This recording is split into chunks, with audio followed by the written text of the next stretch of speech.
Hello. Hi. My name is Leslie Knope, and I work for the Parks and Recreation Department.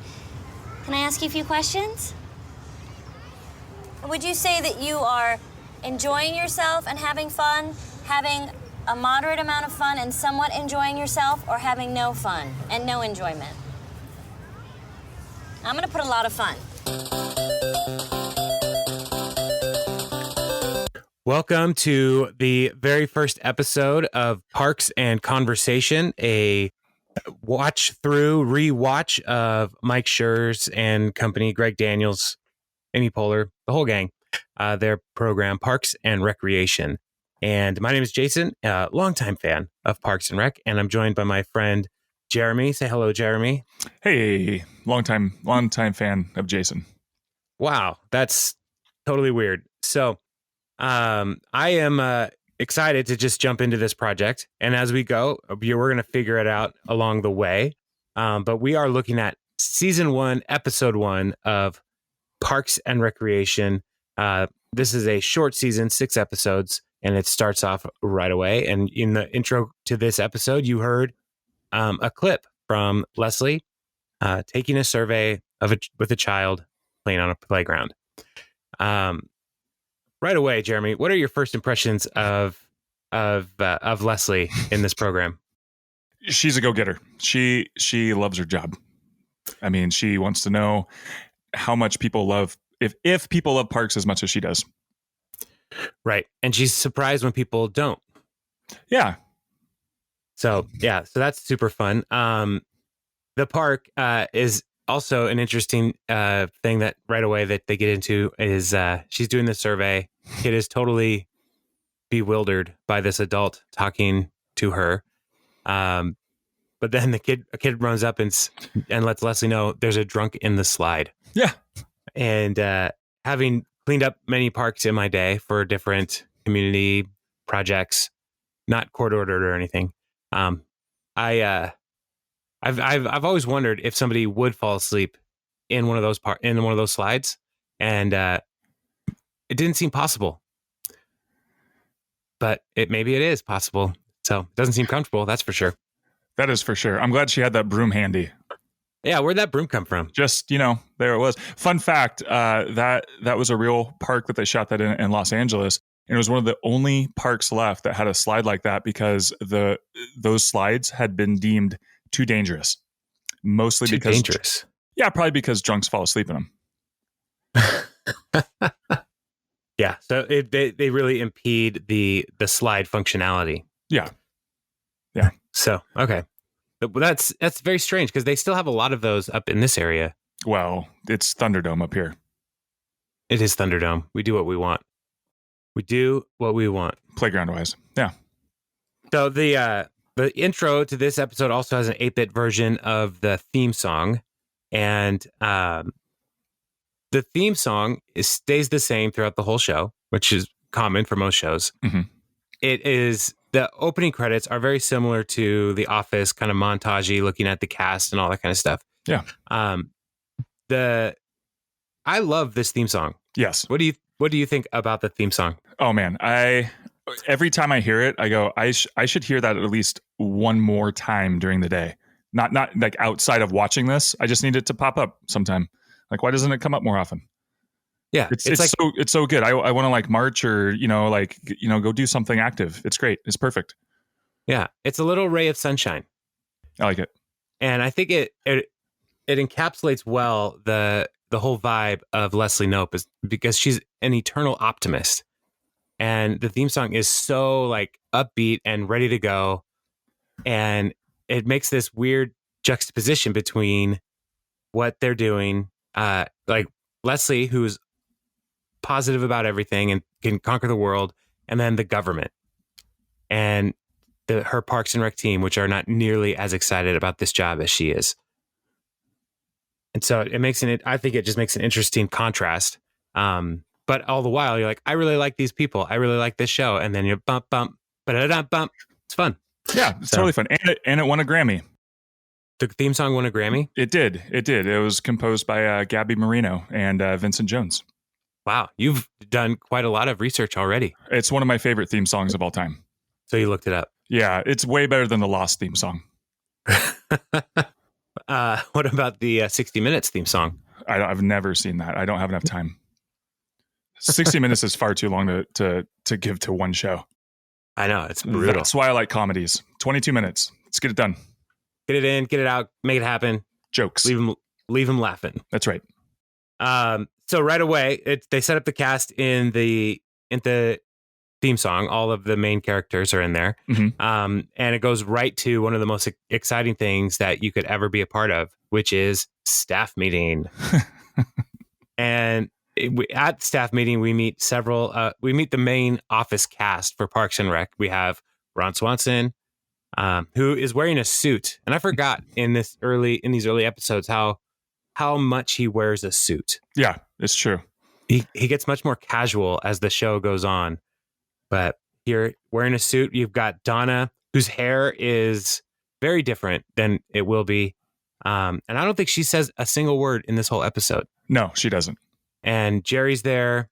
Tom Haverford is there, who is Leslie's number 2 guy in the office, and which is funny because Leslie is Ron's number 2 person.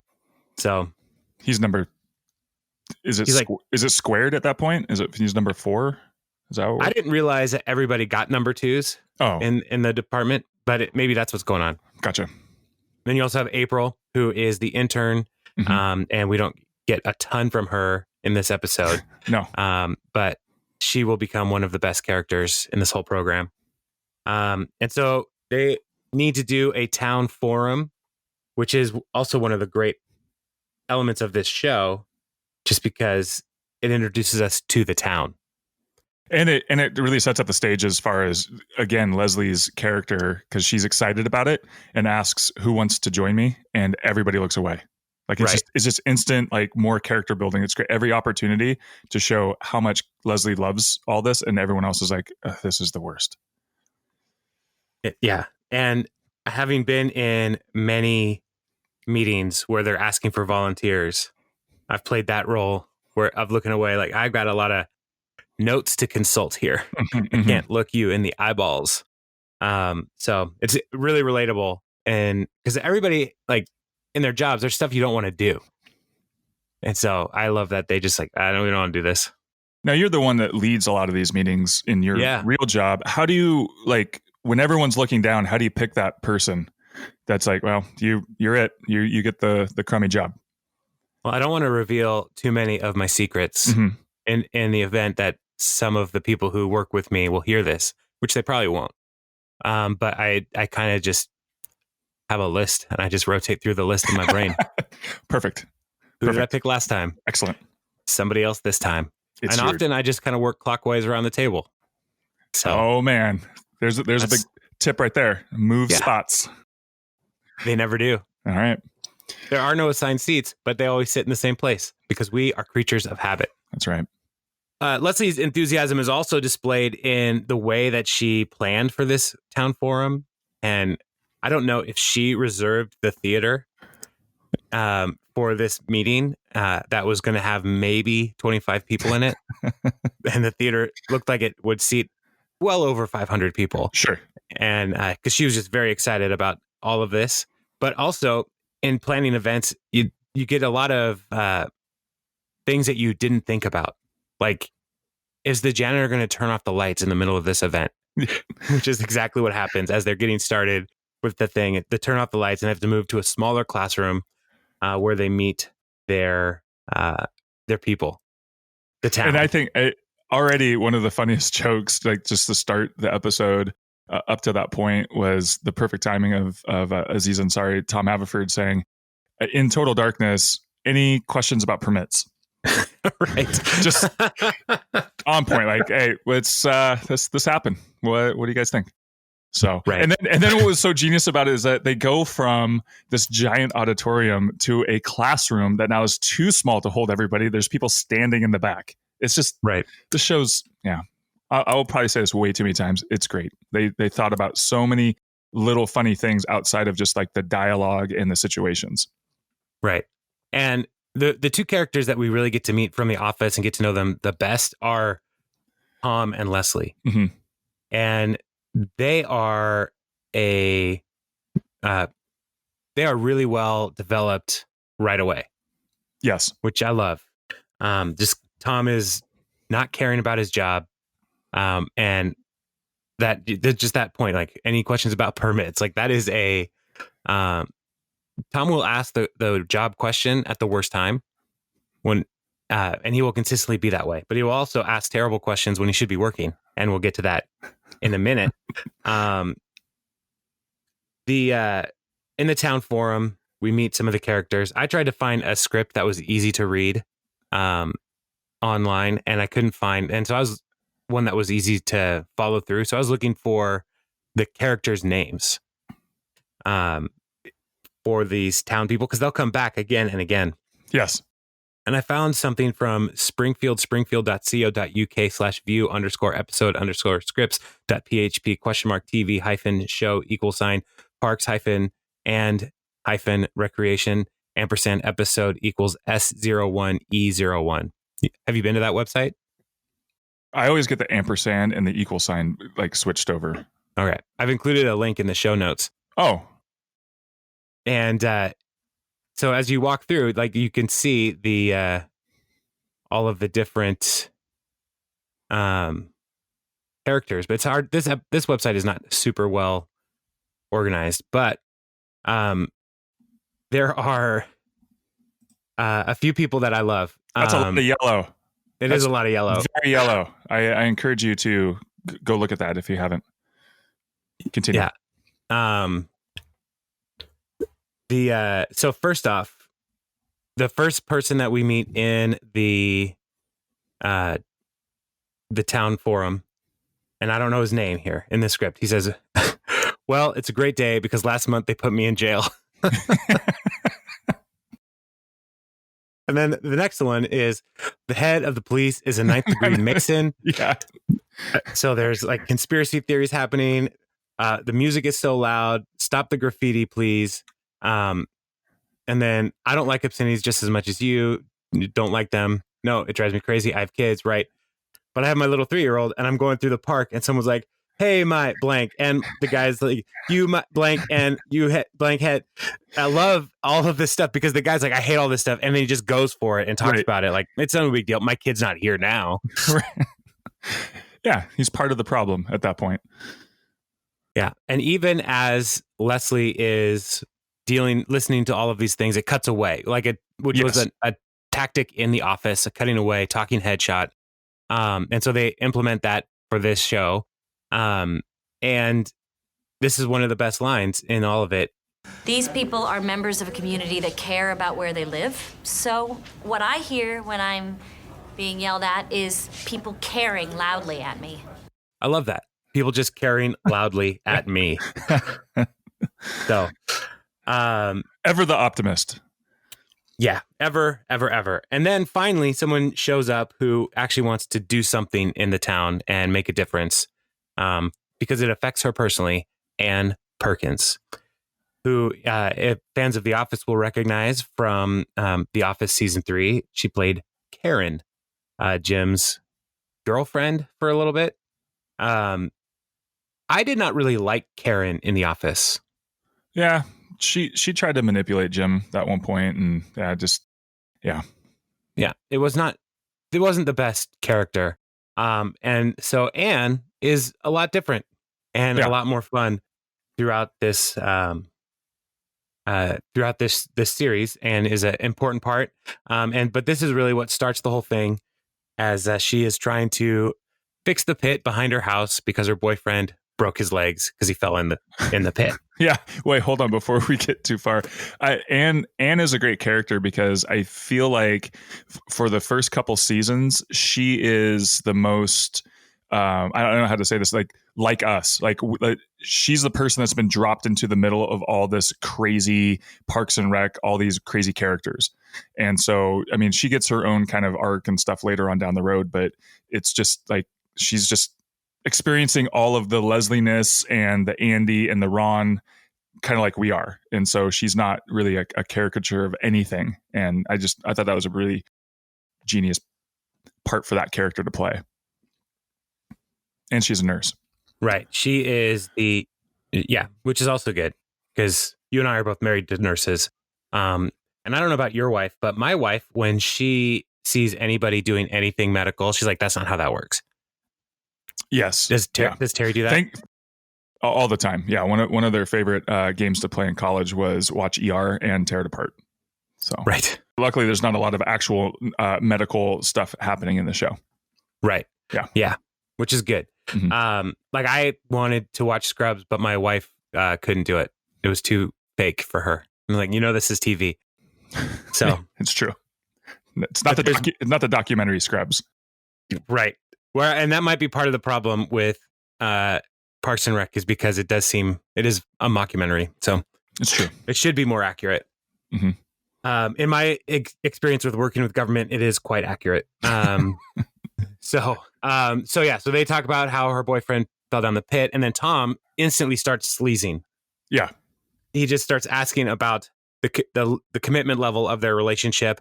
And are you guys serious? Like, why don't you come over? Why don't we talk? And we also learn right away that he's actually married, but he's hitting on everybody. And so it's like, what is this guy? Who is Tom? Right. And so that's going to be a fun thing to he's just comfortable. He's just comfortable talking to beautiful women. It's okay.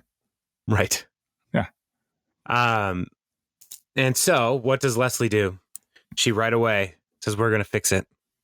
We're going to build a park. And makes, one of the most binding contracts of all, a pinky promise. Oh, yeah. I'll do something about it. Really? Yes, I will help you. Is that a promise? It's more than a promise. It's a pinky promise. I pinky promise all of you that I will help. And I will go to that location tomorrow, and we will fill in that pit. And then when that's done, we're gonna put a park on the land. Okay. This park project is going to be at least 3 seasons of this show, right? I believe so, yes. I mean, it takes a long time to get really any progress on this park. Again, accurate representation of government. Yeah. I mean, she did say this could be her Hoover Dam. The Hoover Dam didn't just happen overnight. Right. Yeah. But why does she want that is because she wants a legacy. Mm-hmm. And we'll find out later her mom is in government. And so there is a Knope name. And so she wants something to attach to her name that will carry on beyond her time. And so she just wants to start the whole thing, build a legacy. Committees make things happen. And so she immediately starts to try to build a dream team, bringing on all the important people. And again, here's another moment with Tom trying to take down her notes. You know what I need to do? Form a committee, right? Yeah, that could work. Yeah, because committees are power, and committees make things happen. Committees are the lifeblood of our democratic system. That's really good. Write that down. Yep. From time to time, when I think of an eloquent saying or a phrase, I have Tom write it down. He's collected them from my memoirs. Okay, read it back to me. Committees cover our democracy with blood. Sounded better when I said it. There's this little bit here where she says, I think he's Libyan, and I'm from Pennsville, South Carolina, which just kind of keeps coming up because where they are in Indiana, he's super foreign, but he's not. He was born in America, which is great. Right. His parents are Indian from India, but he was born in South Carolina.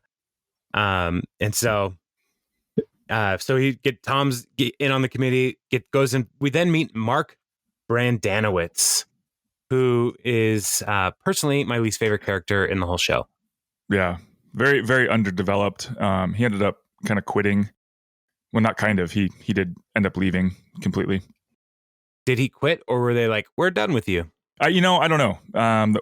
From what I've read, he kind of said, I'm done with the show. But another fun fact here is that the pit was supposed to be given to him as a way, or he went to Ron to get the pit done, not as a favor to Leslie, which we'll get to in a second, but so that he could get closer to Ann Perkins, because it was by her house, and they were supposed to be this romantic thing from the get-go. But I guess test people that saw it said they didn't really like that, and they didn't like Mark or even Leslie in the beginning. They didn't think they were very relatable, and so they had to go back real quick and change some things. And that's why, as we see later, Mark does it out of the kindness of his heart for Leslie. But yeah, Interesting. yeah, I did not know that. mm-hmm. Well, he's kind of a fixer. You know, he fixes things. Mark does. Mark does, yeah. Well, technically, he's a city planner, and so he's fully exciting. But Leslie is infatuated with him, and so that is part of the drama here as well. They had a brief encounter years ago, and Leslie is still holding on to that, and Mark doesn't care. He doesn't remember that at all. Yeah, he doesn't even remember. So he's just total sleaze. So we've got Tom the sleaze, we've got Mark the sleaze. Jury's still out on Jerry. Yeah, city hall. I mean, government politics. It's really kind of going with the flow of everyone kind of being sleazy. Total sleazeballs. So, all right. So get the committee together, and then they go to Anne's house, which is right next door. And this is where we meet one of the breakout stars from this show, Chris Pratt, also known as Andy Dwyer, also known as lead singer of Mouse Rat and Scarecrow Boat, and assorted other band names that we'll play in the future. But Chris Pratt, Andy's got both his legs broken. He's sitting on the couch. The camera crew is already in their house. Yeah. Which is for the documentary experience. It's like, what is happening? Right. The camera crew's like, hey, we're going to have some government people come over later. Can we just hang out in here for a bit? As someone who's done a little bit of a film, I mean, you got to cover your angles, you know, you don't want to miss anything. Right. Yeah. So they go in there, and Andy is totally lazy, totally making the most of this opportunity for him to not move. Sure. With his living the dream. He's just watching TV. Hey, babe, can you make me some pancakes real quick? One of the best pancakes. Lines. Yeah. So, I mean, he is, there's not much happening with Andy here that we can see, but he will become amazing as the show continues. And so they go outside to see the pit for themselves. And Leslie wants to make sure they get a whole record of this. And I love that she asks April, document this, and April's response, document what? So I love that. And then Leslie falls down the pit, and she thinks she broke her neck. She needs the nurse, Ann Perkins, to give her a neck brace. She doesn't have one, so this is where Pancake's line comes in, and then goes back to the office where Leslie encounters Ron and asks for help. And what is Leslie wearing? A homemade travel pillow neck brace with a piece of duct tape right across the front. Yeah, it's pretty awesome. And I have some memories of friends from college that were constantly hurting themselves, and they were. Where did you go to college? I went to Northwest University in Kirkland, Washington, and people just would fall down. Very and dangerous hurt themselves. place. Yeah. Well, it is pretty hilly. But they were all, they're all broke college students. And so they were trying to figure out, like, how can I take care of myself and recover in this situation? And I've seen people with these kinds of travel pillow solutions because they didn't have insurance. They didn't have any way to get to the doctor. So they're like, well, I'm going to just wrap my leg in my textbooks. Yeah, that's a good splint. So, right. Anyway, so she starts asking Ron, but Ron is right away. We're learning about Ron. He does not believe in the government at all.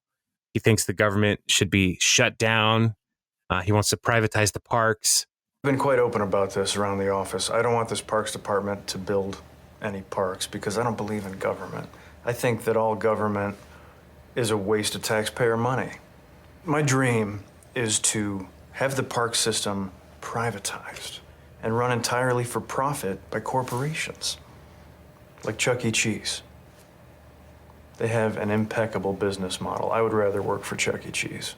They have a perfect business, which always kind of, I don't want to say bothered me, because I would never want Ron to go away, but I always wondered, how did he get his job?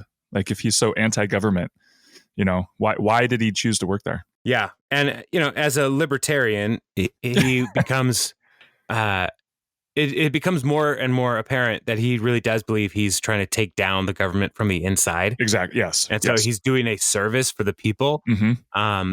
But he still does the work, It's true. He goes to the meetings. He doesn't want to do anything in the meetings, but he still is involved. He does the bare minimum.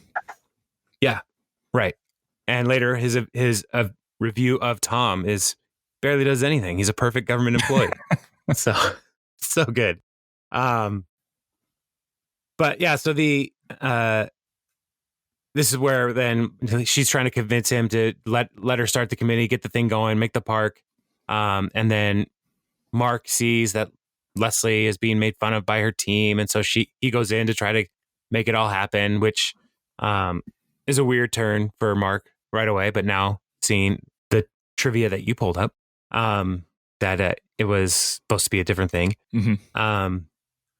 And then Anne comes by and they introduce the murals, one of the many murals in City Hall. And they're awful. They're racist. They're violent, all tragic. And yeah. Do you think anybody, I just am thinking this thought now. Do you think there's anybody who has captured all of the murals and put them online someplace? I don't know. That is now my goal. I will either find it or make it. Okay. Well, good luck with that. Okay. So Ron approves the subcommittee. They throw a little party with champagne. Anne is totally committed to make this project happen for 2 months. And I love that. Even if it takes 2 months. Even if it takes 2 months. So, yeah. So 6 years later, Anne will still be a cast member on this show. So, yeah. And then we cut to Ron's office as part of the end of the program. And that's the first episode of Parks and Rec. It's a quick one. It's 22 minutes long. And we managed to talk already for 27-ish minutes about it. And so there's a lot to unpack in these episodes. Was there any other trivia that you discovered as you were working through this? Yes. Tell me some. Okay. Ron Swanson later parted his hair on the left side. This is the one episode where he parts on the right. So watch out for that in coming episodes. One of the things we can talk about, and I would love to dig into some of the behind the scenes footage and stuff like that down the road. But a lot of the show was, the way the show was designed was for the improv, was so that multiple things can happen, a lot of different takes. So when Tom was sleazing on Anne, that was most all of that was improv, which is great. And even Andy, one of the reasons why we'll probably talk about this later too, he wasn't written into he was only supposed to last a couple episodes just to kind of bring the pit up. But because of his improvisational skills, they kept him on because he did such a great job with his character. So when he asked Leslie to hand him his scratchy stick, and then he starts to itch himself in the cast, that was not in the script at all. He just did that in the moment. So this show is chock full of those. So we'll try to point those out as we go. Yeah, and one of the fun things is watching through the show, knowing that it is a lot of improv. Yeah. And Amy Poehler, her background is improv and sketch, even before Saturday Night Live. Second City. Second City. And so she's really good at improv. There is a entire improv filibuster in later seasons from Patton Oswalt that is just fantastic. Mm-hmm. But Greg Daniels, who's one of the creators, he liked to do a thing called a fun run, which is everybody do the scene as written. And then let's do one last take, and it's just for fun. And often the fun run ends up in the show. Yes. Which is so fun to think through what is actually written and what did they come up with. And listening to podcasts about The Office, with Jenna Fisher and Angela Kinsey, like The Office has some great improvisational people as well, but a lot of what we see is scripted. Yeah. And that's a great testament to the writing. And so not all of Parks and Rec is fun run, but like it is really well written. It is, the characters grow and develop, and you get to know them more and more. But also like they get to discover who the characters are. Yeah. Through their improvisation. Right. That's a hard word to say. Improvisation. It is, right? I stumbled on that earlier. Yeah. A lot of the later, there's a couple storylines down the road where Greg Daniels and Michael Schur asked, it was Andy and April. Well, yeah, they're Aubrey and Chris, if they could do something with their characters, and they're like, yeah, no, let's go for it, because that's what our characters would do. That you really take ownership of their characters and they protect them, which is pretty cool. So yeah, and one last bit of trivia there, because it's towards the end, is the Bobby Knight poster in Ron's office. I believe this is the only episode that you see it, because after that there was some legal dispute thing, so they had to take it down for copyright reasons, and it gets replaced with, well, we'll just have to wait till next week. What a cliffhanger! It's almost like we wrote it in there. Now I'm dying to know. Spoilers: we did not write it in there. That was all improvisation. Nailed it. First all right. time. Well, we are excited to go down this road with you. And if you found this on the internet, awesome. Please, you can email us. You can follow us on Twitter, all kinds of stuff. Email is, I think it's parksandconversation@gmail.com. I set it up for now. And then the other on Twitter is Parks and Convos is our username on Twitter. So follow us, and let's see what happens. Even if nobody follows us, Jeremy, it's just fun to talk to you about one of these great shows. It is a conversation. Yeah, I like it. This is a conversation I've had. I can't wait. There's so much. Come back. You got to come back. The cadence of this. Yeah, come back. Let's talk more about it. Yes. All right. So we should end and let people go on with their lives. And let's see if this pit ever turns into a park. Sounds good.